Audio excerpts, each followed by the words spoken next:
Hi అండి. నెల్లూరు నుంచి తిరుమల వెళ్ళాలంటే 3 అవర్స్‌లో వెళ్ళిపోవచ్చు కదండీ! కానీ నాకైతే 2 ఇయర్స్ పట్టింది. అదేంటంటారా? అవునండి, నిజం. పక్కనే ఉండి కూడా వెళ్ళాలంటే వెళ్ళలేకపోయామండి. ఏదో ఒక ఆటంకం వచ్చేసేదనమాట వెళ్దామంటే. స్వామివారి అనుగ్రహం లేనిదే మనం ఎన్నన్నా అనుకున్నా సరే జరగవు కదండీ! ఇప్పుడు కూడా అదే జరిగింది. ఆయన అనుగ్రహం లేకుండా మేము రాలేకపోయాం. మా వారైతే ఇలా అయితే అవ్వట్లేదని చెప్పి ముందు రోజు నైట్ 11:00 చెప్పారండి.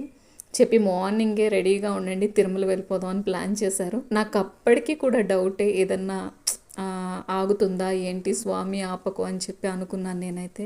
మొత్తానికి మేమైతే తిరుపతి వచ్చేసాము. అలిపిరి మెట్ల ద్వారా తిరుమల కొండకి చేరుకున్నామండి. నేనైతే మొక్కుకున్నాను, మెట్ల మార్గంలో వస్తాను అని చెప్పేసి. ఈ విధంగా అయితే మేము మెట్ల మార్గంలో వచ్చామండి. మోకాళ్ళ పర్వతం కూడా మెట్లు ఎన్ని ఎక్కితే అన్ని ఎక్కుతాను అని అనుకున్నాను.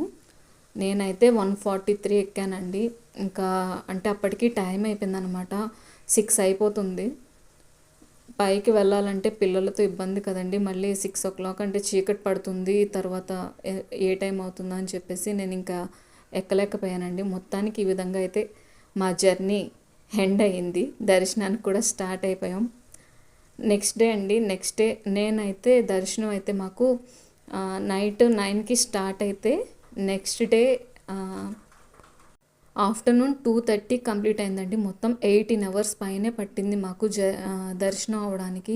సర్వదర్శనం కదండి, చాలా సేపు అయింది. పిల్లలు నిజంగా అలా ఉండడం గ్రేటు. మా యశ్షు అయితే చాలా గ్రేట్ అండి, తనంతా కొండంతా నడిచెక్కింది. బాయ్.